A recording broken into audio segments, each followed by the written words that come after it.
RSS नेता कृष्ण गोपाल ने Islamic आक्रांताओं पर लगाया महिलाओं के पिछड़ेपन का आरोप। जाने क्या कहा।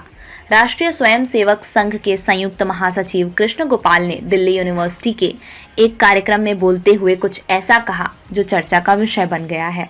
दिल्ली यूनिवर्सिटी में नारी शक्ति संगम में महिला सशक्तिकरण पर बोलते हुए गोपाल ने आरोप लगाया कि इस्लामिक आक्रमण की वजह से महिलाओं पर प्रतिबंध लगाने पड़े। इस दौरान उन्होंने कहा कि 12वीं शताब्दी से पहले महिलाएं काफी स्वतंत्र थीं और भारतीय समाज में महत्वपूर्ण योगदान देती थीं। समाचार एजेंसी पीटीआई के मुताबिक कृष्ण गोपाल ने कहा, मध्य युग का समय बहुत कठिन समय था। पूरा देश गुलामी से जूझ रहा है। मंदिर तोड़े गए, विश्वविद्यालय नष्ट किए गए और महिलाएं खतरे में थीं। दुनिया भर में लाखों महिलाओं का अपहरण कर उन्हें बाजारों में बेच दिया गया। चाहे वह अहमद शाह अब्दाली हो, मोहम्मद गौरी हो, महमूद गजनी हो, इन सभी ने यहाँ से महिलाओं को ले जाकर दुनिया भर के बाजारों में बेचा।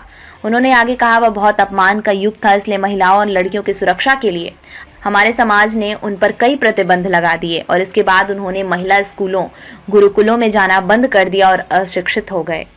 महिलाएं शास्त्रार्थ में भी लेती थीं भाग। आरएसएस नेता ने अभी दावा किया कि बाल विवाह की प्रथा तब शुरू हुई जब लोग अपनी बेटियों को आक्रमणकारियों से बचाने के लिए कम उम्र में ही उनकी शादी कर देते थे। युद्धों में बड़ी संख्या में पुरुषों के मारे जाने के कारण विधवाओं के पुनर्विवाह पर प्रतिबंध लगा दिया गया, जिसके बाद पुरुषों की कमी हो गई। इस्लामी आक्रमण से पहले महिलाएं शास्त्रार्थ विद्वानों की बहस में भाग लेती थीं और यहाँ तक कि वेदों को श्लोक भी देती थीं। उन्होंने कहा, हमारे देश में सती प्रथा नहीं थी, लेकिन जौहर आत्मदाह होने लगे, महिलाएं सती होने लगीं। कृष्ण गोपाल ने कार्यक्रम में आगे कहा कि पिछले कुछ सालों में हालात बदले हैं। आज लड़कियां बोर्ड परीक्षाओं में लड़कों से बेहतर प्रदर्शन कर रही हैं और महिलाएं कई क्षेत्रों में बड़ा योगदान दे रही हैं। जो भी पसंद है करें, लेकिन औरत रहें। हालांकि इस दौरान उन्होंने महिलाओं को पश्चिमी संस्कृति से आगाह किया। उन्होंने कहा कि महिलाओं को भारतीय संस्कृति को याद रखना चाहिए और उसे अपने बच्चों को भी सिखाना चाहिए। वे कहते हैं, हवाई जहाज उड़ाएं, इसरो में काम करें, वैज्ञानिक, डॉक्टर या इंजीनियर बने, जो भी आपको पसंद हो करें, लेकिन एक औरत रहें। कृष्ण गोपाल ने कहा, एक महिला अपने परिवार की धुरी होती है।